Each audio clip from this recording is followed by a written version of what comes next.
dear participants, on our webinar of United for Ukraine network. Happy to see all of you. Today we have very important conversation on Ukraine's membership in NATO as the road to sustainable peace on European continent. And definitely there is no perhaps need for long explanation why this topic is so important, especially, you know, both for Ukrainians, but also for us Europeans. I think this is very clear. Security of all European continent is challenged by aggressive authoritarian Kremlin regime, and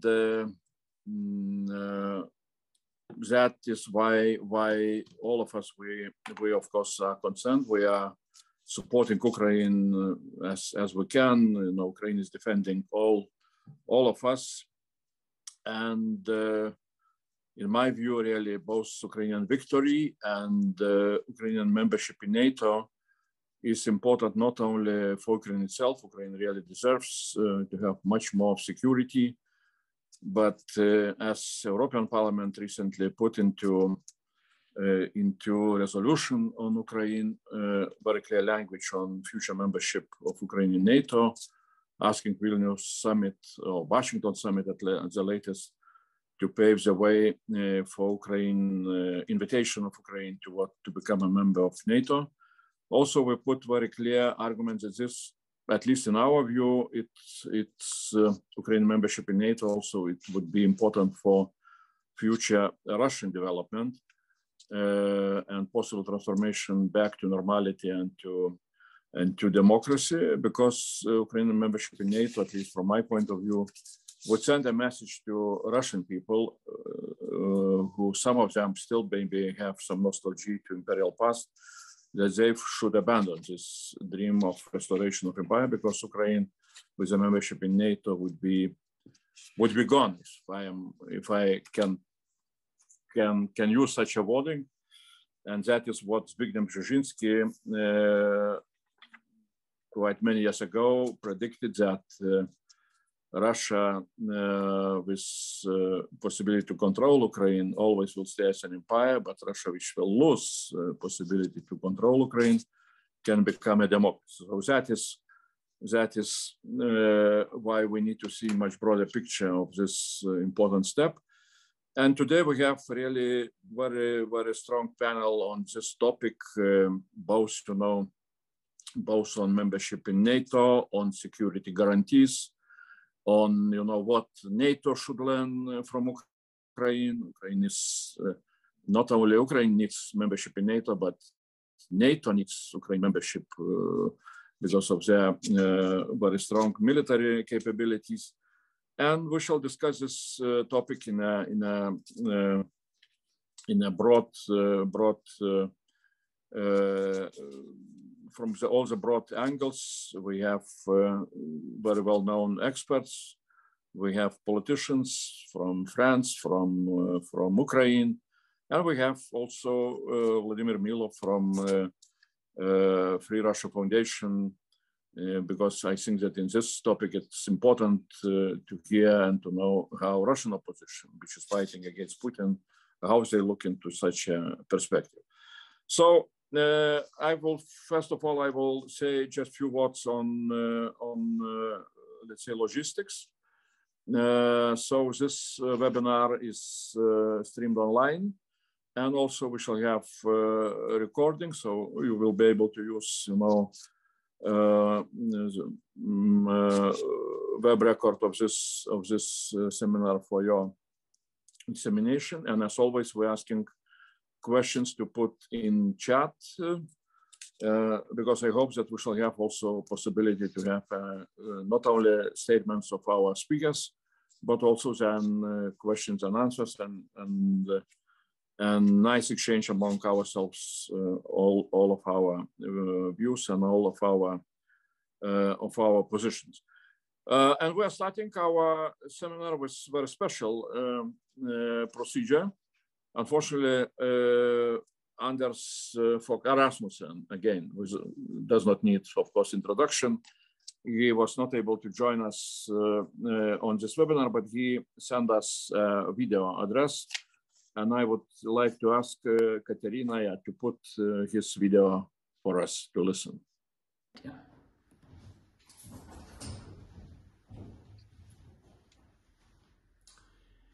Thank you for the invitation to address this important topic today.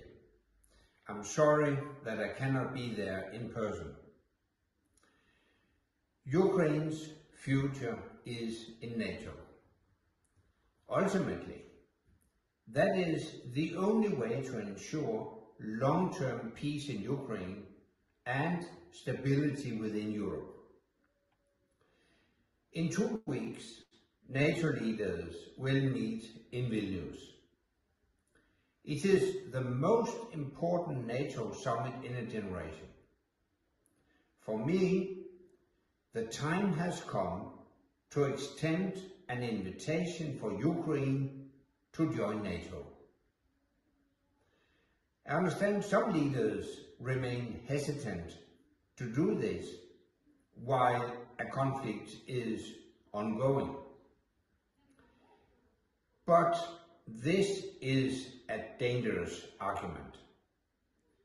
If you make membership dependent on an end to hostilities, you give Vladimir Putin the incentive to continue the war indefinitely. Since 2008, Ukraine has been left in NATO's waiting room. This is not a safe place. It has led to Ukraine being invaded twice in the last 10 years. Make no mistake. If we do not embed Ukraine into the Euro-Atlantic security architecture, this will happen again. In the face of an aggressive Russia, neutrality provides no security. That is what Finland and Sweden have recognized. We must recognize it for Ukraine as well. Ukraine will not join NATO overnight, but leaders in Vilnius must send a clear message to Vladimir Putin. Ukraine will become a member of NATO. You cannot stop this process. We will never allow you to be NATO's doorman. Thank you all, and I wish you a fruitful discussion. Well, great. Really, I would like to, even not having Andrius Rasmussen online, I would like to thank him for a very strong statement.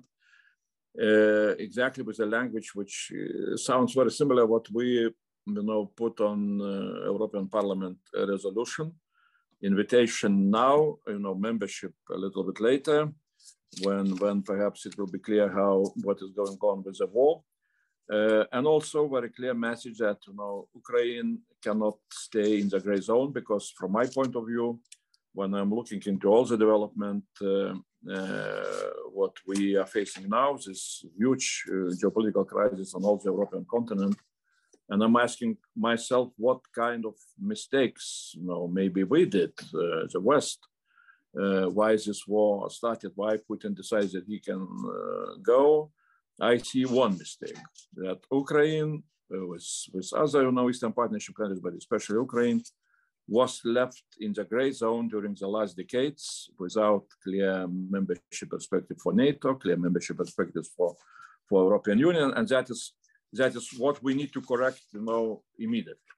So now really we are moving into initial statements of our speakers.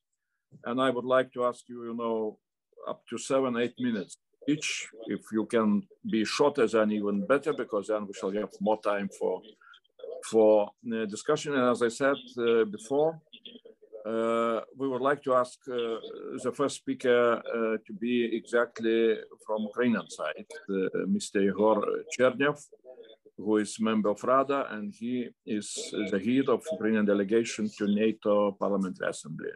Igor, please, the floor is yours. Thank you very much. Thank you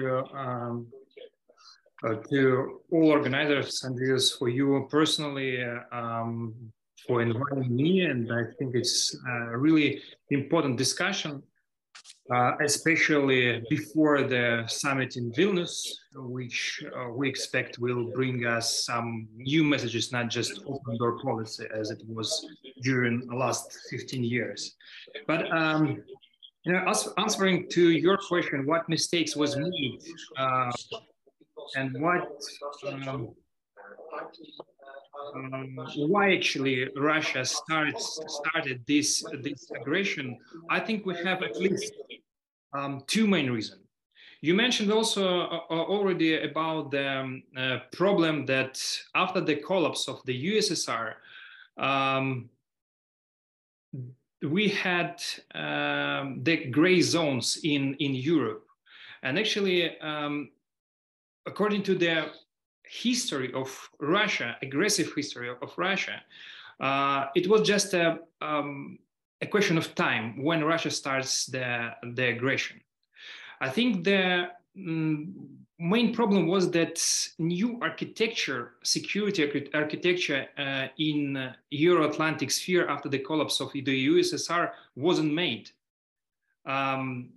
And again, we had gray zones, and we still have gray zones in Europe.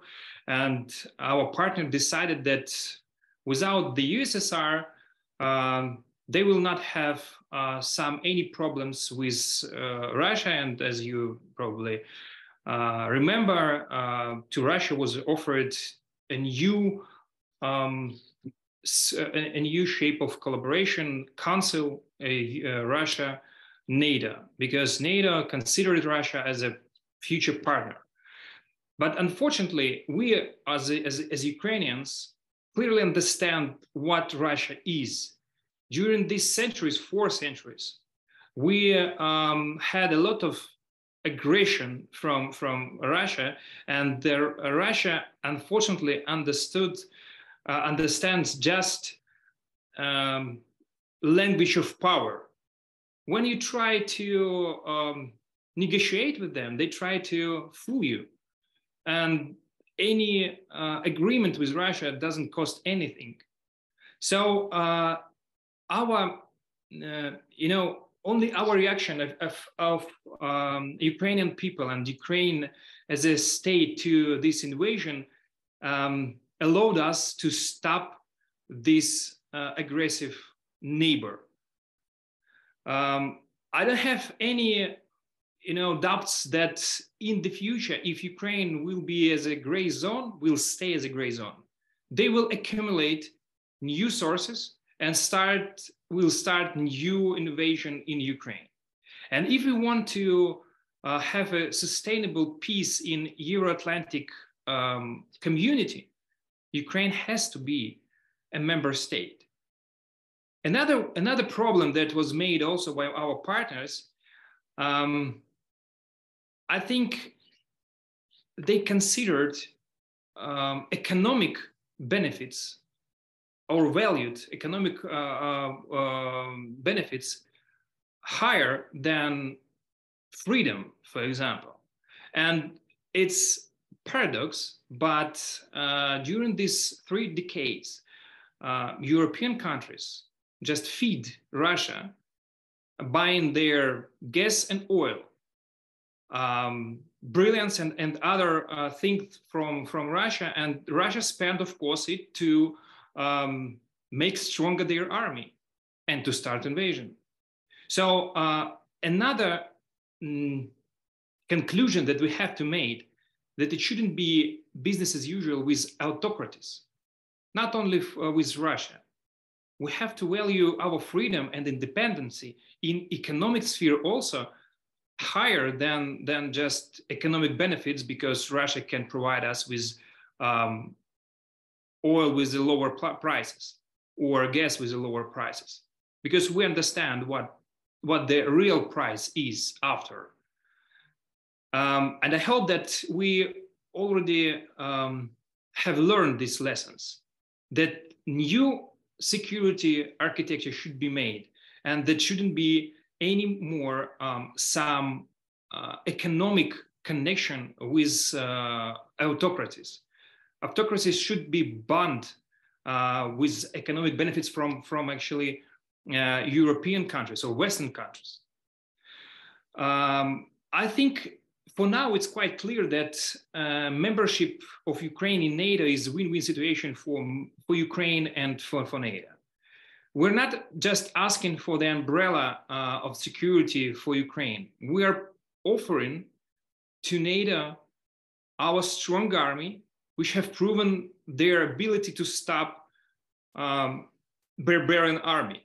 And I think we can make stronger eastern flank of NATO. And actually, you know, we will be a border between Western world, civilized world, and barbarians world.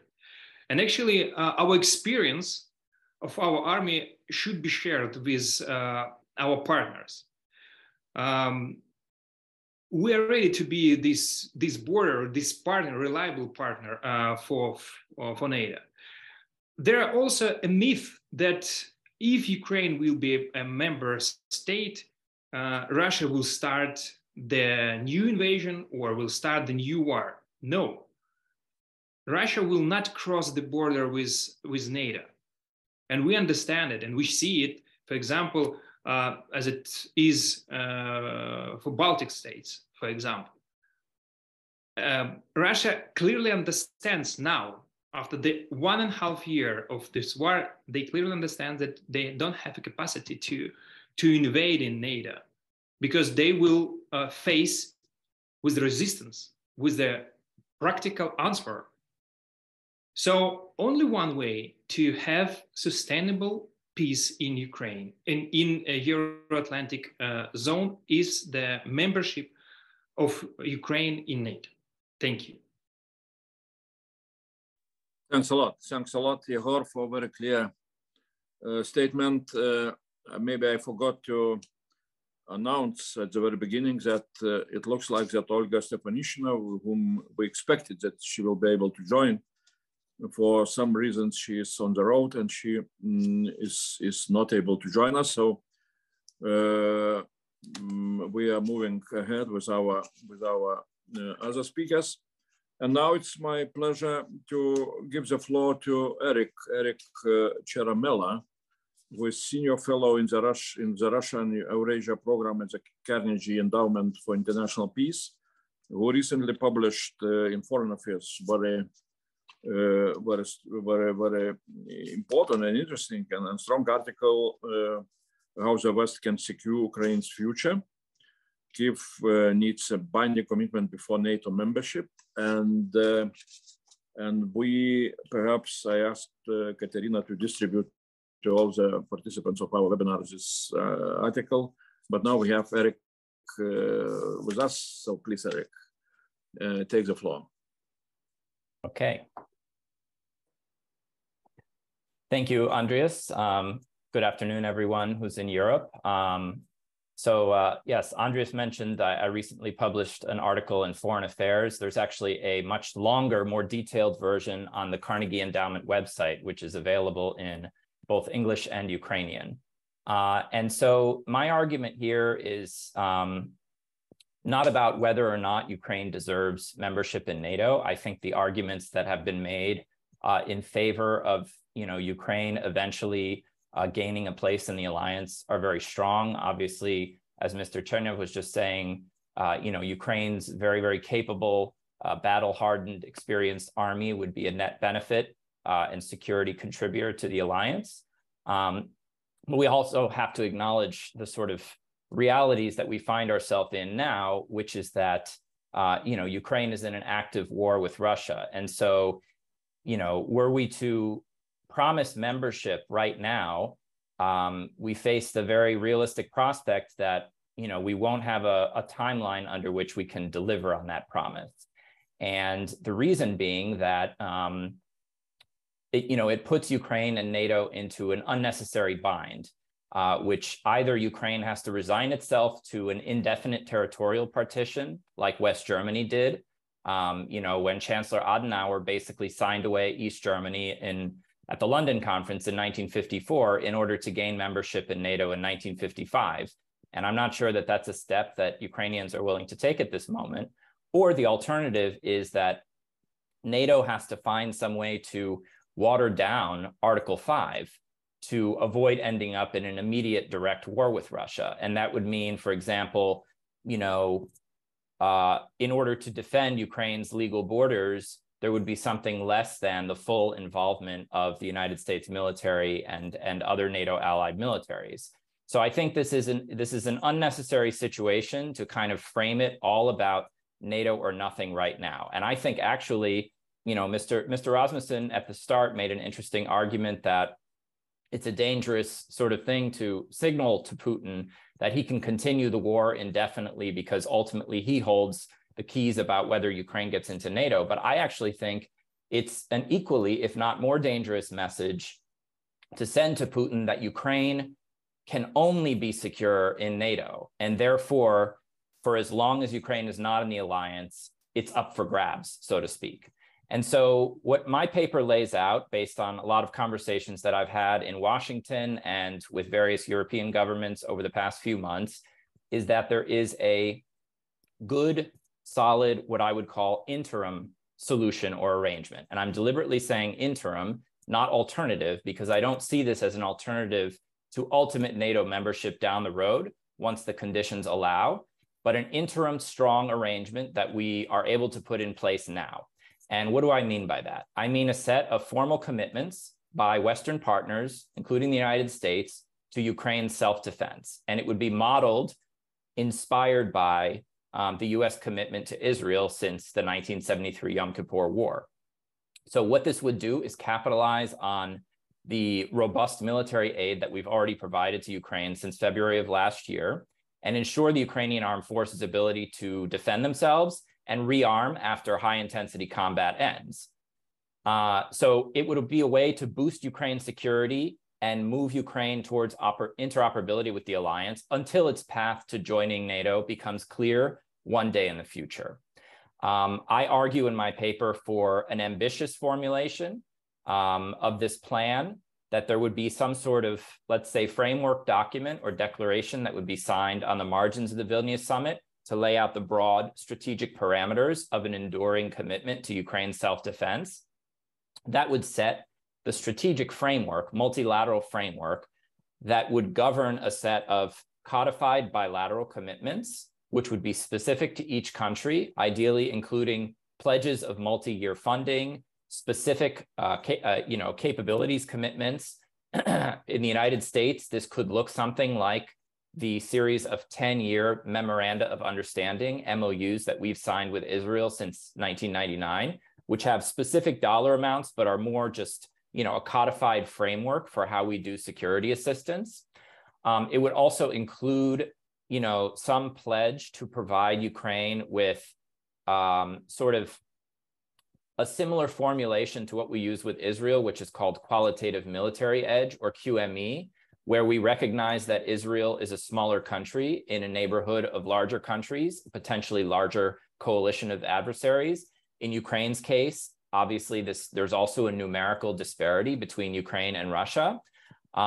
People have argued that the Israel model isn't exactly right, because obviously Israel has nuclear weapons and its adversaries don't, whereas Ukraine does not have nuclear weapons and its adversary is the largest nuclear power in the world. I understand that, but I do think that there is value to thinking about this kind of qualitative balance that can be achieved through offsetting and matching capabilities with superior technology, intelligence, and a very smart kind of system of planning out a future Ukrainian force.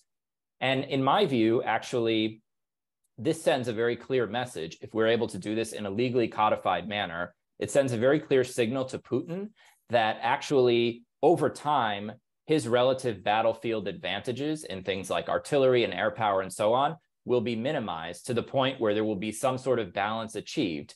And so the longer he keeps the war going on, the worse Russia's position gets.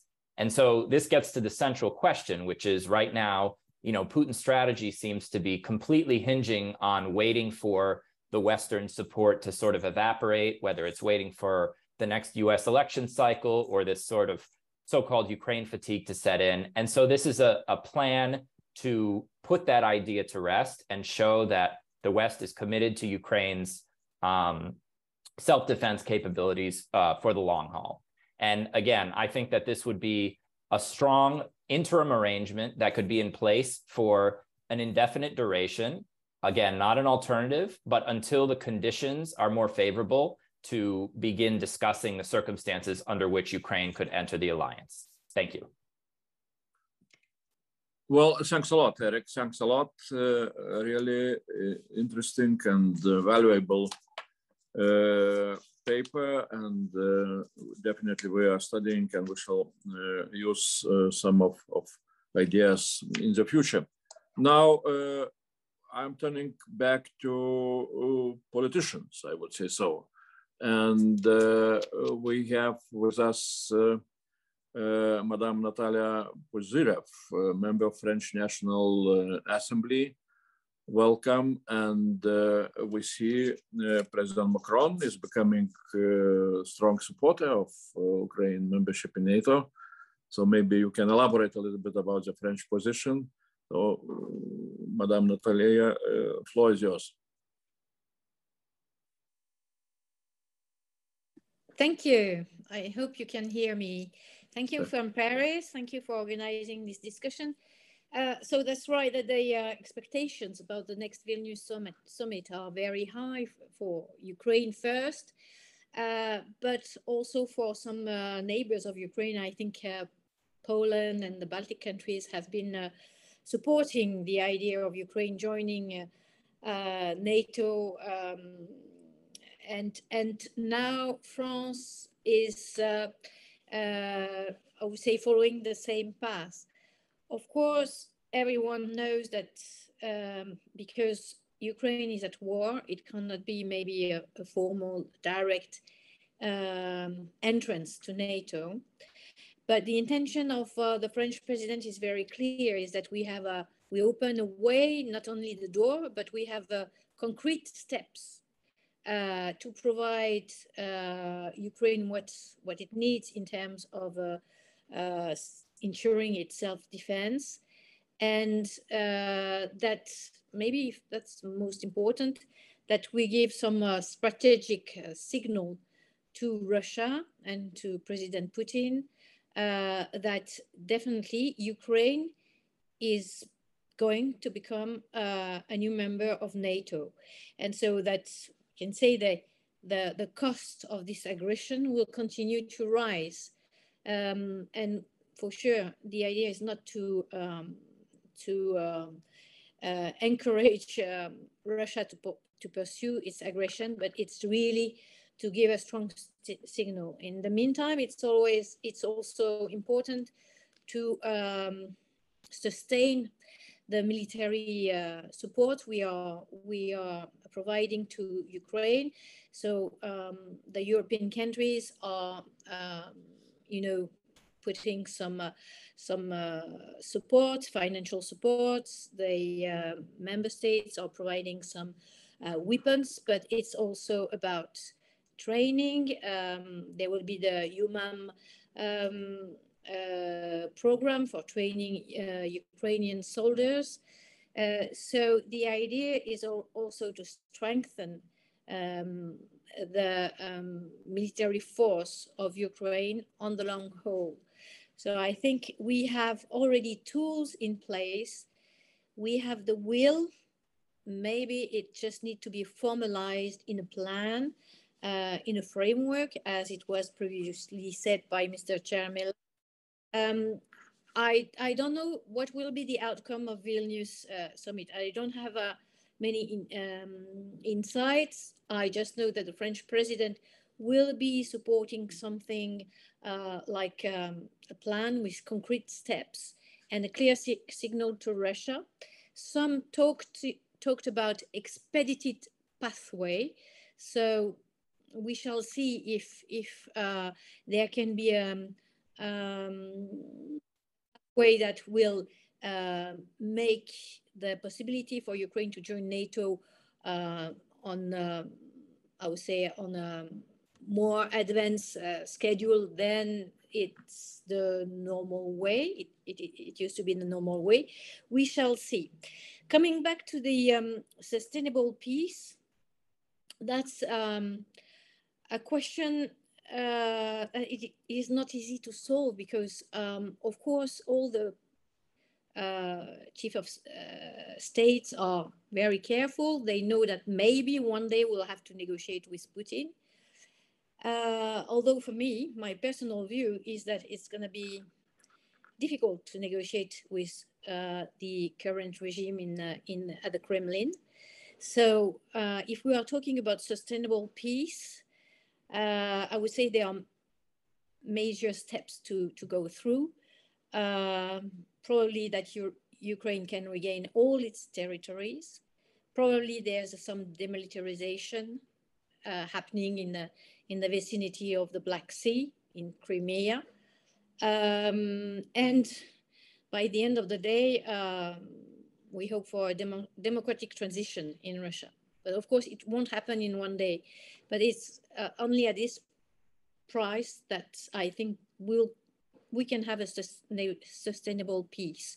So as long as we can provide, I would say, some security insurance to Ukraine on the way to sustainable peace, I think it will be a good achievement, because sustainable peace maybe is for later on, once we will be sure that we can have this, what we are calling for, and the President Macron is very in favor of, moving to a new security architecture for Europe. Then my third point is that in the meantime, also there's another kind of war that is happening, is the informational war. And I think we have to join our efforts really to make sure that the propaganda from the Kremlin can be countered. From all the European countries, we'll have to be active through internet or whatever. We have to help support the journalists, Russian journalists in exile, so that we can convey as much as possible, of course, the message to the Russian people, the civil society, because again, if we want to avoid fatigue amongst our own population, we must counter all this influence coming from Russia, but we must be moreover proactive to prepare the Russian society that something is going wrong with their system, and that is not, the NATO against Russia, but it's definitely this regime, the regime that is in place, that has caused all this disarray and all these terrible crimes in Ukraine. Thank you. Thanks a lot, Madam Natalia. Really, absolutely on the same page. I'm always saying that sustainable peace on European continent will be achieved only when Russia will come back to democracy, because history teaches us that democracies are not fighting each other. Everything else is temporary. Now we are moving to next speaker, and my pleasure to give the floor to Nico Lange, senior fellow from Munich Security Conference, and who together with Globsec and some collaborators made a very strong paper with very good title, How to Beat Russia. what armed forces in NATO should learn from Ukraine's homeland defense. Well, I am giving the floor to Nico LANGE with the same question. So how to beat Russia? Thank you very much. And thank you for the invitation and the possibility.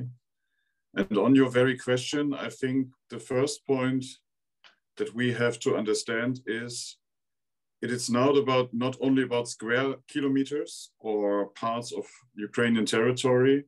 I think it's about beating the Russian armed forces decisively. And if you look at the approach Ukraine is having for the counteroffensive, then it seems to me that is what they have in mind. It's not just pushing back Russia. I think it is beating Russia. The key point of the report that was mentioned is that we have to learn from Ukraine's innovation, from Ukraine's ingenuity, from Ukraine's ideas, and also from Ukraine's total defense with a whole society approach, because this can help us to improve NATO. And looking forward to the Vilnius summit and to decisions that might be taken there or in the past, in the next phase after that, my point is we have to move from the ad hoc training that we as several states deliver for Ukraine, systematic approach of training, exchange, and a common training center where NATO forces are training Ukrainian forces and Ukrainian forces are training NATO forces at the same time could be a next systematic approach. I know that many member states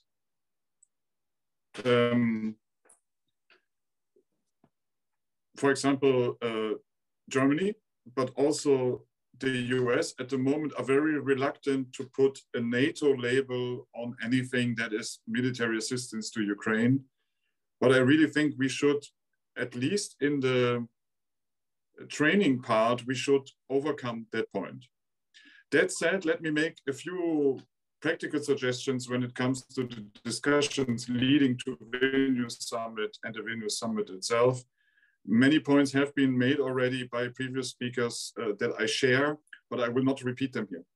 But on the concrete points, I think it's very important to not say that Ukraine should not be allowed into NATO while the war is still ongoing. I understand the reasoning, but at the same time, I don't think there's any rule in NATO that is saying that.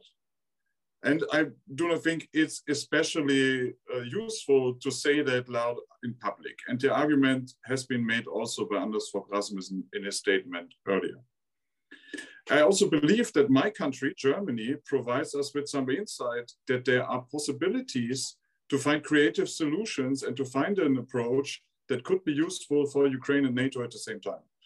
In 1955, it was mentioned already, Germany entered NATO, only West Germany, but Adenauer did not trade away the eastern part of Germany because under the German constitution, all Germans in the GDR were considered to be Germans under the basic law. By the way, in 1955, also in Saarland, which was not part of Germany back then. And then when those entities like the Saarland later, and then in 1990, the former GDR joined Germany, under the constitution, they joined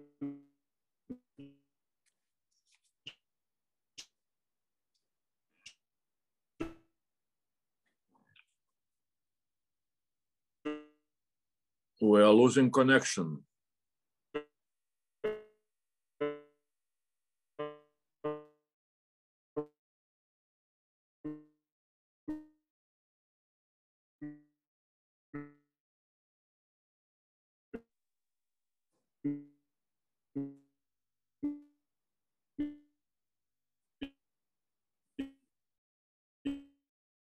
Nico, we are losing connection. We do not hear you.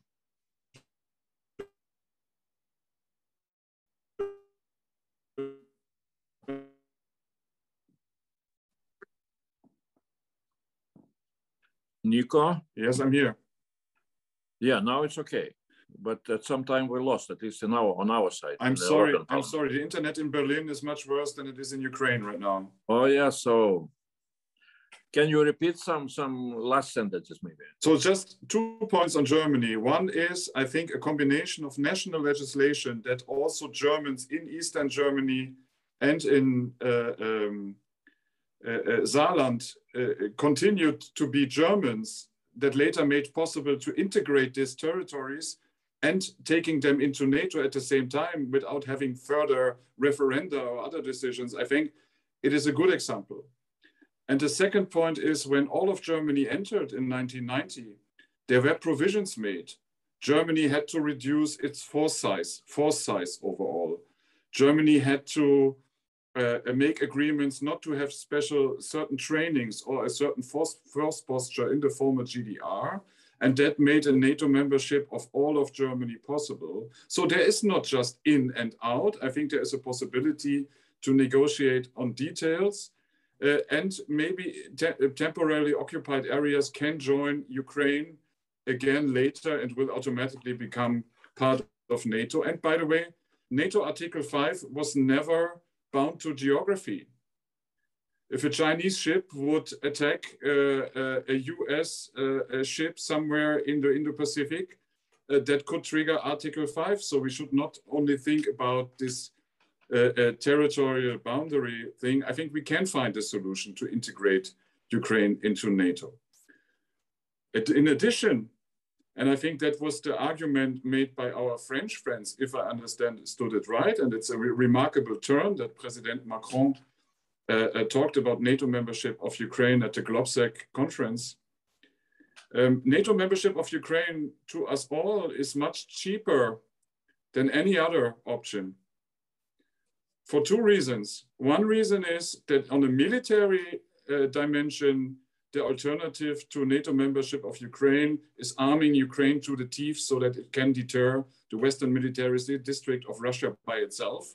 So we are talking about 900,000 troops with all the equipment, with all the training, with all that is necessary. That would mean us pouring in 40, 50, 60 billion support only for sustaining and building the Ukrainian military per year into Ukraine, in addition to everything that is macro financial assistance and economic support and recovery support. And when it comes to recovery, I just was at the Ukraine Recovery Conference in London. The private investors are saying there is one security guarantee that we know that works, and that is membership in NATO.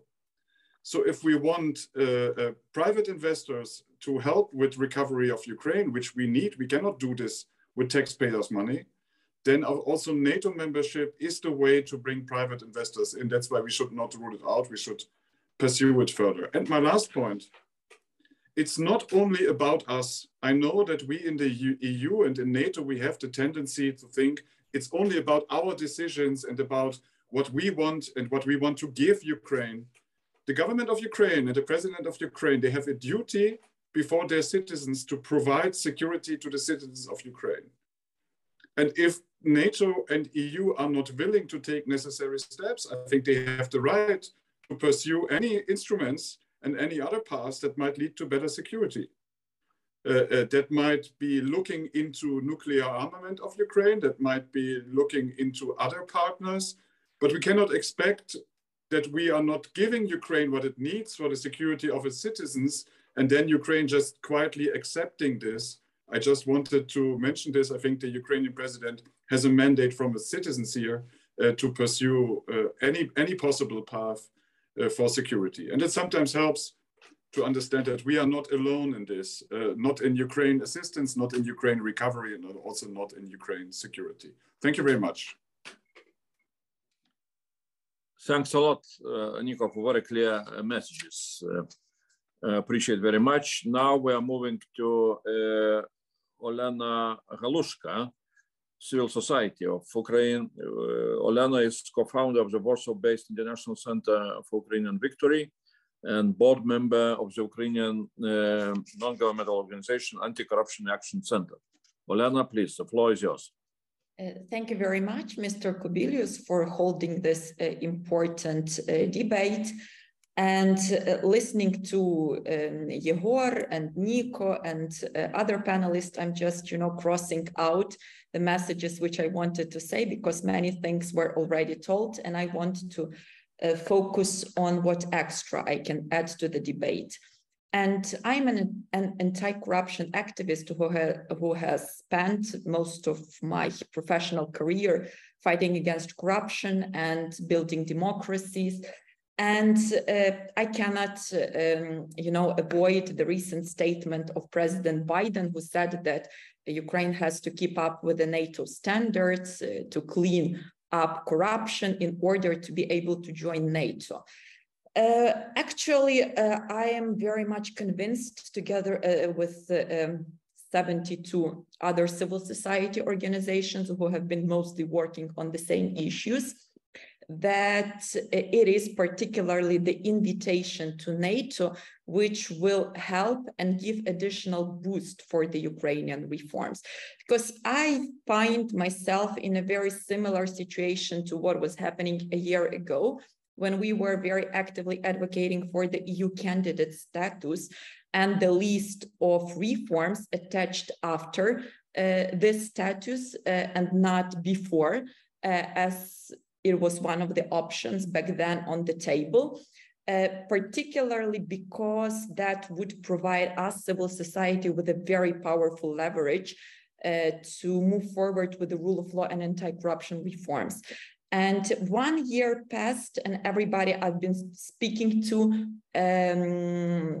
acknowledge and recognize that, yes, this was a very smart move, but back then many were hesitant.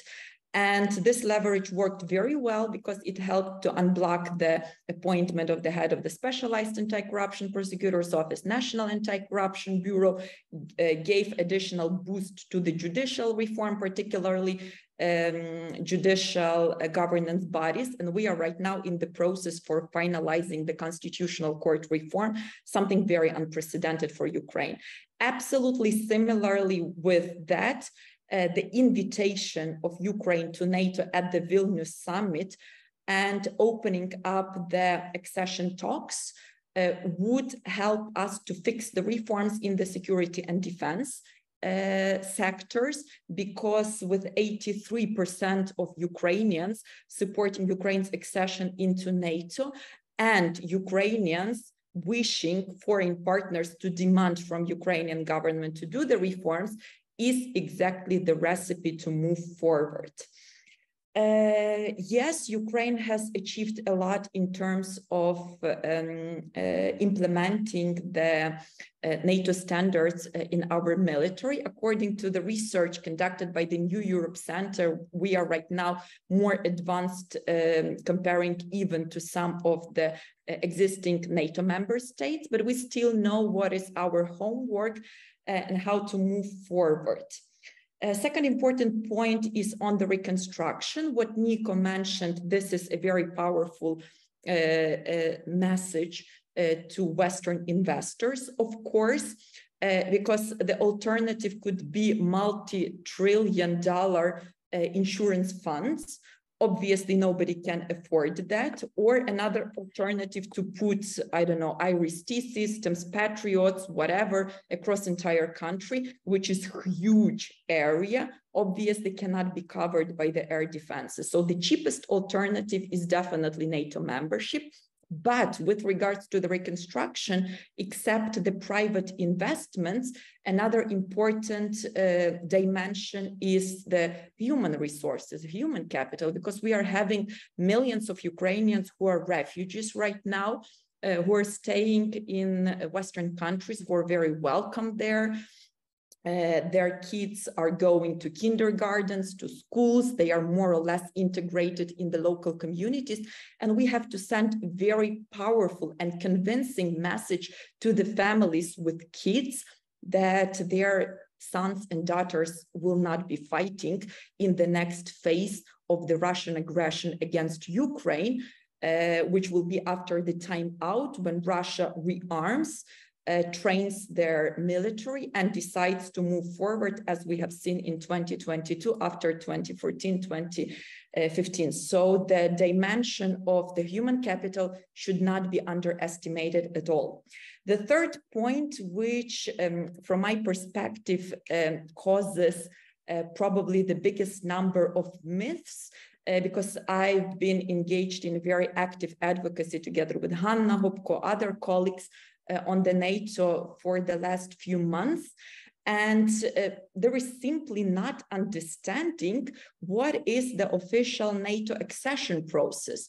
And the opponents for Ukraine's invitation to NATO are abusing people's fears of NATO being dragged into the war, you know, playing with the fact that after the invitation, Article 5, whether it will start working or not. I mean, there is super long procedure between the official invitation and full membership, and only full members are covered with the Article 5. And, you know, even for Finland, which has almost 100% interoperability with NATO, this process took around a year, and Sweden is still in the process because their ratification was blocked by some of the member states. This means that invitation of Ukraine to NATO at the Vilnius summit will absolutely not drag alliance in the war with Russia. And the very last point, which I want to mention here, is that Ukraine's membership in NATO is the case which has to be discussed and resolved mutually in between Ukraine and NATO. And I don't think that this is the right way to be asking Russian citizens whether Ukraine should be in NATO or should not be in NATO, because that's the way how this issue have been tried to address over the previous years, and it brought us into the dead end. So I think that if we want to keep the agency of both Ukraine and NATO in this issue, it has to be decided absolutely between us. Thanks. Thanks a lot, Olena. And yeah, now I want to ask, first of all, Vladimir, do you have a little bit more time? Because Roland put some good comment on, or question or comment, I don't know even how to say, on chat, and he needs to leave quite soon. And I asked Roland, maybe he can jump in, and explain this comment. Roland, please. And then thank you so much. And I'll make it absolutely brief. So first of all, congratulations, Andrius, to actually having an online conversation with really different opinions. Not just two sides, but I could distinguish even three here. That's first of all, that's a great achievement. And having said that, it seems to me that the argument that invitation cannot be pronounced now because that would bring NATO into an immediate Article 5 situation because of the ongoing war, that's only part of the problem. The other objective problem we need to face is that some member states are just not going to buy it. Okay, I mean, I totally recognize the logic. I acknowledge the logic in saying, actually, the whole project of EU membership of Ukraine doesn't make sense if there is no NATO membership, no secure, safe NATO membership perspective. So that invitation would be the absolutely logical step. And yet we all know this is not shared by, for example, Hungary and Turkey. To name but two countries, and possibly, I mean, even the United States at the moment is not at that point. So I think while making all the correct arguments for pronouncing an invitation, we should do some emergency planning here. I mean, this is the right place to brainstorm what else can be done. And besides all the practical steps that can and should be taken, you know, like a map without calling it a map. Besides that, I do see the advantage in having a maximum number of countries, national governments pronouncing their willingness to make Ukraine a NATO member, right? I think that needs to come, and that can be in a side event or it can be in a separate declaration or whatever, but it should be obvious that the majority of NATO member states wants Ukraine to come in. And that in itself is going to develop some kind of leverage over time. But I mean, I think we have to face the fact that some countries are going to veto this. Thank you. That's all I can say, and I have to leave in 5 minutes. Okay, thanks a lot, Roland. Thanks a lot. And now we are jumping to Vladimir. Vladimir, yeah, you know the question, and Olena maybe put some message also.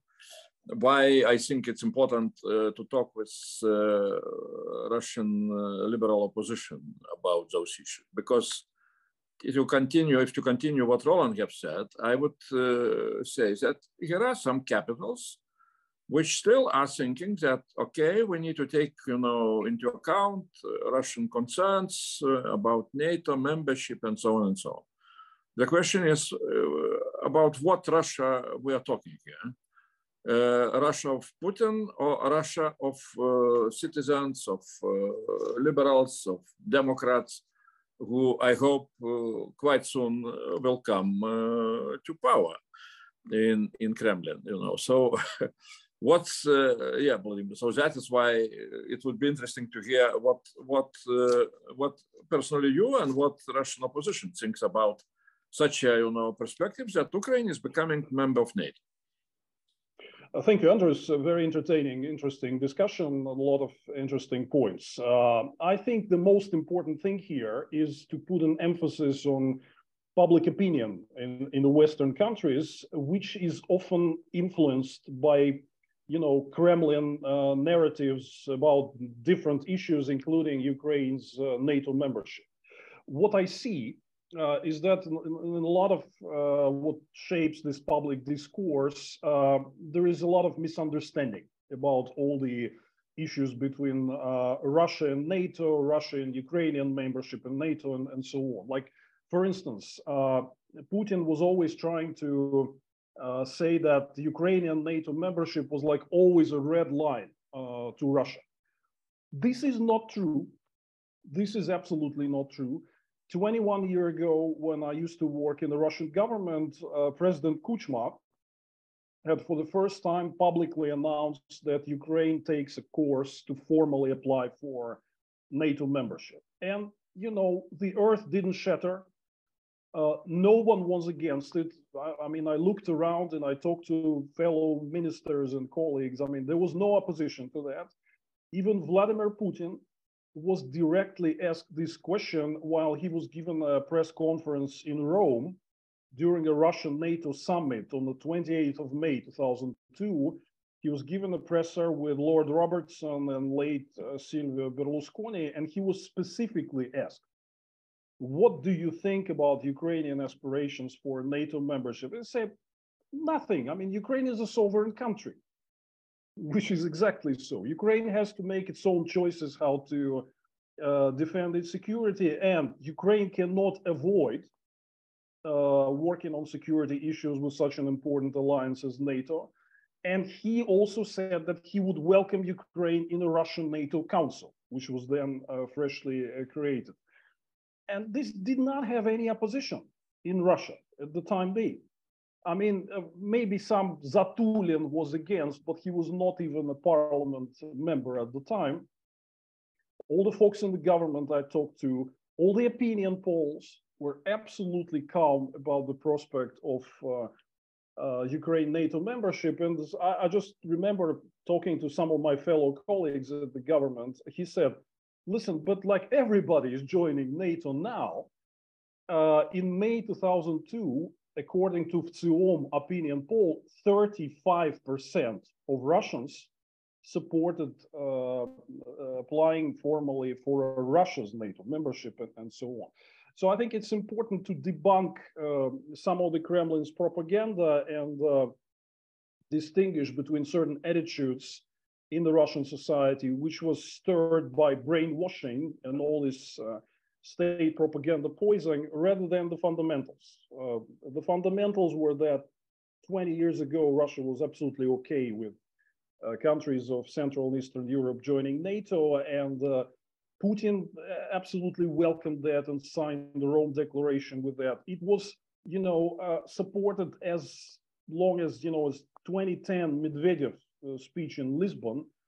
He was very much open to work with all these new NATO member countries. There was not at all any kind of 1997 red line, which we heard last year when Russia, before the full-scale invasion, demanded some sort of security guarantees, as Kremlin put it forward.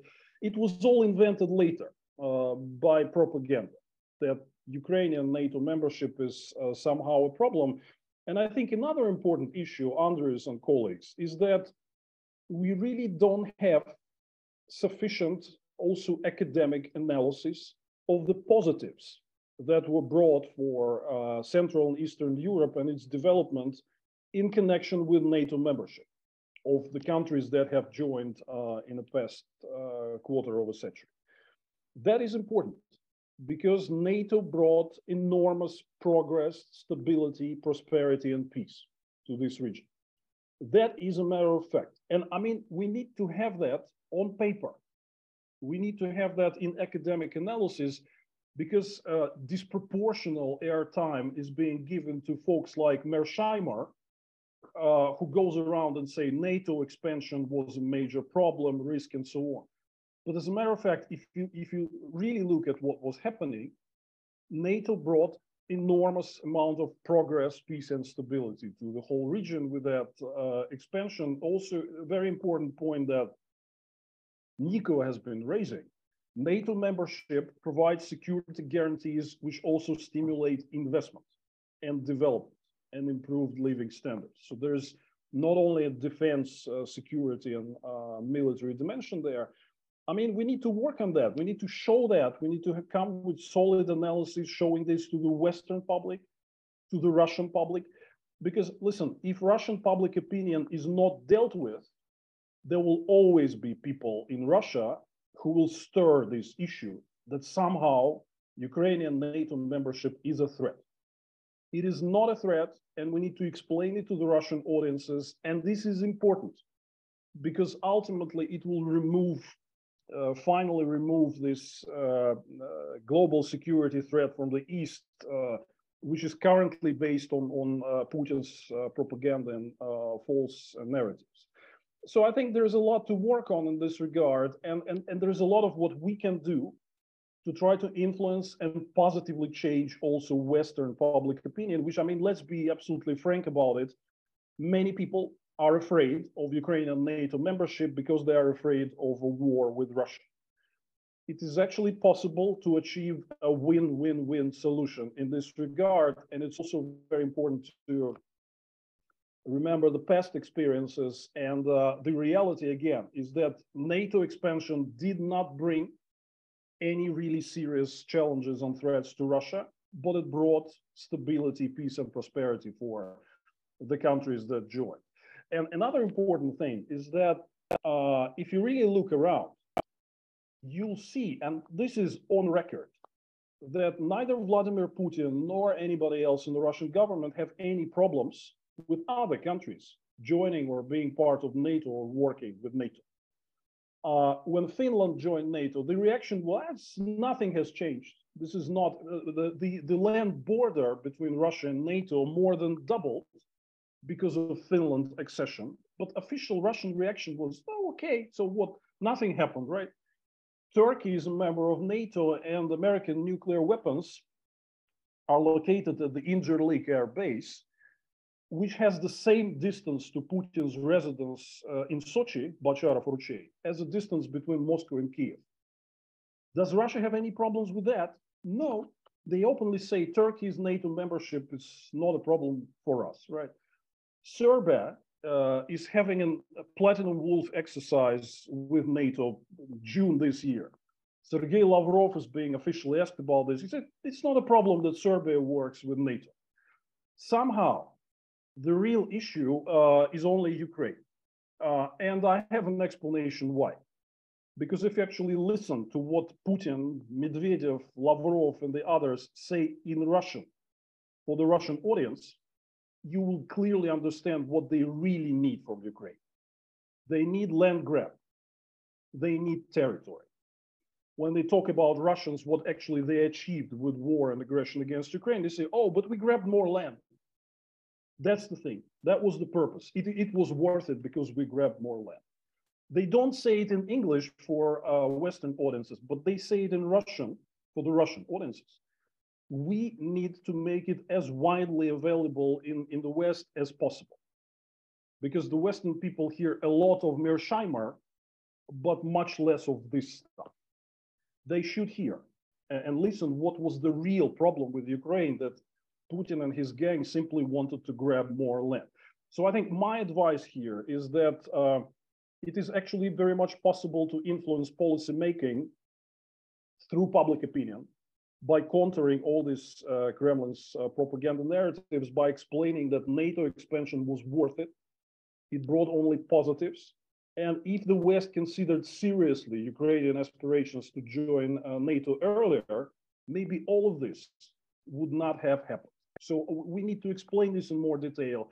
We need studies, we need academics, and we really need to influence public opinion. And one last thing I wanted to finish with, I understand all the complexities, but Putin is seriously watching what is going to happen in Vilnius and beyond. And anything except the direct decision on Ukrainian NATO membership will be considered by Putin as a victory. And so this, I mean, this should be clearly understood, that all these, you know, different solutions that might mask the lack of invitation for Ukraine to join NATO will be considered by Putin as a tactical victory. It is important to bear in mind. Thank you. Well, thanks a lot, Vladimir, for very clear message again. And yeah, so, you know, we have one additional strong comment from our very active member, United for Ukraine, you know, Žygis Pavilonis, chairman of Foreign Affairs Committee in Lithuanian Parliament. And of course, since he is from Lithuania and I am from Lithuania, so some privileges. Žygis, can you jump in? A small statement, and then, of course, I will ask Eric, because we know that Eric is wants to leave a little bit earlier. So, Eric, your comments, you know, before you will leave. Okay, Žygis, please. Thank you so much. So sorry, I'm speaking from the heated plenary, but I will really try to make it very short. Well, there are just two alternative scenarios. I was in Bucharest myself. I was deputy foreign minister, and I saw the scenario that seems some countries want to repeat in Vilnius. What it means, this scenario. If we just repeat Bucharest and we make those paper tigers guarantees, that actually means nothing. You go to Berlin, to Paris, to Washington, and I made a lot of trips, like chairman of foreign affairs committees. Inside the rooms, they say, well, there is nothing else, just NATO. So all of those guarantees are lies. So let's stop lying. But what would that mean in Vilnius? In Vilnius, exactly what Vladimir just said, because we as Baltics, we also see the realities through the Putin's eyes, because we have to survive there. If you repeat Bucharest, you just do nothing. Just prehistoric Bucharest, 15 years ago. It means between the lines, despite all your efforts with weapons and guns, despite all your great speeches and visits, you signal to Putin, we have no endgame strategy. We don't know what to do with Ukraine. Actually, this is for your grabs. Take it. It's, you know, it will be Afghanistan. You know, it's more or less we're turning it to Afghanistan because in attrition war, Russians will win it. If we don't have strategy of winning, if we don't have endgame strategy, And not only little signal to Putin. What would that mean? Because you think what would be the alternative? The alternative is simple. Two big alternatives. If we just repeat that Bucharest decision, it's a conflict with NATO. It's more or less guaranteed, because Poles and Lithuanians will never allow this to happen with Ukraine because we annexed. So you are creating, if you do nothing, if you just speak paper guarantees, you create conflict with NATO. That will cost tremendously. It will be Pearl Harbor to NATO. Second thing, Chinese dictator will make the same little mistake in Indo-Pacific. And that will be climate change. That will be end of the game for France, for Germany, for America, for Italy, for a lot of countries. The third little conclusion, you know, if you just repeat Bucharest and you speak with Vladimir, MILOV and other Russian dissidents, nice, great speeches, you actually signal to Putin, please build your empire. We don't care about democracy in Russia, because until he has little wars on the territories grabbing, you extend his power. And now look to the Baltics, look to Andrius, look to me, look to Central Europe. This is another example of your policies. In '93, in Copenhagen European Council, you signaled to the Baltics, oh, free trade association, you will be members. You did for Central Europeans in '95, the same with NATO. For us in Prague, look to us now. If you wouldn't be able to do that decision, we wouldn't have a war in Ukraine right now. You would now fight for Warsaw. We would be occupied, because we heard all those stupid arguments, sorry for my arrogance as a politician, that you now say on Ukraine to the Baltics. And remember the Baltics, defenseless Baltics that had nothing, and compare now with Ukraine. And you know what I would say? We need Ukraine in NATO. France needs Ukraine in NATO in case they want to build their European, I don't know, strength. Germans need it. We need it. No security guarantees will provide security for us, because Ukrainians know how to defend us from our enemy number one, like we agreed in Madrid. So, and finally, I made all possible crusades to Western NATO capitals, and I can guarantee you that today we have a support on clear path to Ukrainian NATO membership, not only in the Baltics, Central European, Nordics. We have it in Rome, we have it in Berlin, we have it in Paris. I speak about the parliaments. We have it in London. I have it in Congress. Yes, I don't have it in Hungary. But you know what? Do you really want to stand with Hungary on this issue? And what is surprisingly interesting, yesterday I had, 2 days ago, I had Social Democrat Chairman Michael Roth in Vilnius. What is surprisingly, who is completely with me on this issue? I have Berlin and Paris politically much closer to me than Washington. And I'm former ambassador in Washington, D.C. I know that Biden will move because Biden is our blood. He is a Senator Biden who was fighting for Baltic membership in NATO, and he will make the last move. But you should be ready for this in Vilnius. So make history, have your own agenda, and don't fall into the victim of agendas of different Prigozhins or Putins. You made all those mistakes in 15 years. You never was listening to us. I was standing alone when Georgia was occupied in Brussels. Everybody was appeasing Russia. Now you have Ukraine. So if you don't want to have a war in the Baltics or Poland, listen to us and listen to Andrius KUBILIUS. That's the end of my story. Yeah, good luck in plenary. But now, yeah, so Eric, you have, I know that you need to leave, but yes. Yeah, can you? Thank you, Andrius. Maybe in the last minute, I can just make one kind of response to Zygmantas. So again, I was put in a very strange position of being a dissenter when, in fact, I agree with 98% of the arguments that have been made here, and I do see, Ukraine in NATO as definitely the long-term solution for an enduring peace and for stability. My argument is one about tactics, and it's about where we should be focusing our energy and resources right now. And the point is that there's an urgent need to formulate a very concrete, robust interim arrangement that includes a substantial, legally codified Western commitment to a Ukrainian armed force of the future that's capable of deterring. And that's what I'm focused on right now, is trying to find how far we can get while it's understood by everyone that full membership in NATO is not something that's going to happen tomorrow, whether for political reasons or practical reasons. Even if NATO issued an invitation at Vilnius, it's not going to happen the next day.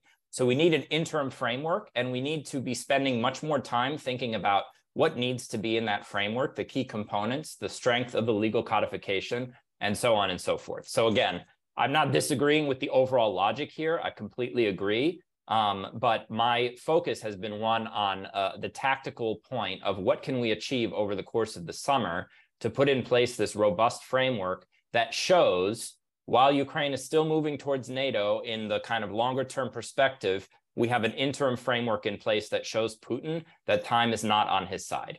And with that, unfortunately, I have to sign off, but it's been a very interesting discussion. Hope we can continue in the future. And thank you, Andrius, for inviting me. Yeah, thanks a lot, Eric. Thanks a lot. I Goodbye. think that we can, how to say, to join, both points. One thing is invitation in Vilnius, and then the question, when membership will come. Yes. That's a little bit different question. And what is in between? Exactly. What is in between of invitation and real membership? Exactly. Now I saw Nico raise hand.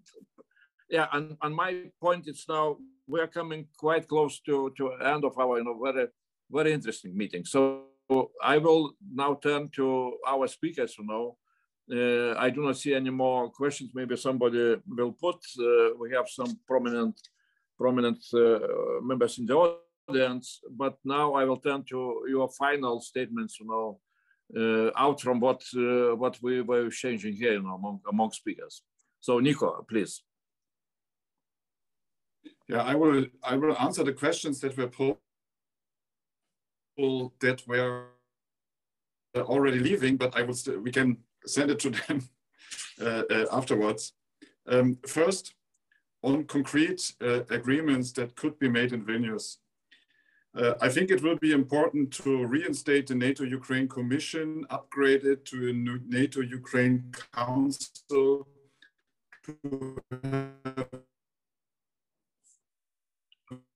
Nico, we are losing you again. Berlin needs to have improvement in Ukrainian improvements.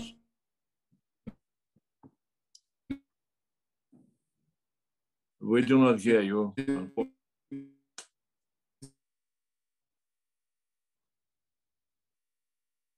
Maybe, yeah, Nico, maybe you will speak later. Maybe connection will come back. I'm looking now to Yegor and then Natalia. Maybe Yegor, can you jump in? I think it was very fruitful discussion, and I agree with all the messages which was made, and especially about the message that if we will not see any steps forward in our perspective in Vilnius, it will show Putin that he win, because this is not. We have to understand the mentality of Putin. It's not a European leader. It's a mafiosi. And he, as I said before, understands only the language of power. When you show the power, when you show that you don't afraid him, don't afraid Putin, and don't listen his red lines or something else that you shouldn't enlarge NATO, he will make step back. And we saw it during the last 1.5 years. With all these red lines, with tanks, artillery from Western partners, F-16, another one. We shouldn't afraid. Ukrainian army don't afraid Russia, and Ukrainians don't afraid Putin. We have to be brave, and we have to show to Putin that we are not mention. We don't care about his position about Ukrainian perspective in NATO or other countries' perspective in NATO, or actually any future of NATO, because otherwise we will show the weakness of NATO, that we have to agree with Russia what should be done for Ukraine, for other countries in alliance. So I again call to our partners that we have to have more clear perspective in this summit in Vilnius, not just open door policy. Open door policy will mean that nothing changed, that Putin won. Thank you. Okay, thanks a lot, Yegor. Now Natalia, and then Olena and Vladimir, and we shall come to conclusions, perhaps. Yeah, thank you, Andreas, and thank you to all participants. I want to insist that it's exactly the strategy that is followed by the French president. It's about giving a clear signal to Putin. That's why the idea is to have a concrete path for Ukraine to access to NATO, and I think that behind that, and he will certainly emphasize on the idea that in Vilnius to the other member state, that European member state, that it's the European continent stability and security that is at stake. And I hope that amongst European member state countries, we could find we could adopt a very consistent position together before the Vilnius summit. It's a matter of, it regards really the stability of the whole European continent, a sustainable security, and it takes what it takes. And therefore, the message must be very clear. Okay, thanks a lot, Olena. Thank you very much. Indeed, a very interesting discussion. You know, in April last year, we visited together with colleagues Germany, and we had a long list of issues to discuss, including sanctions, weapons, and EU candidate status.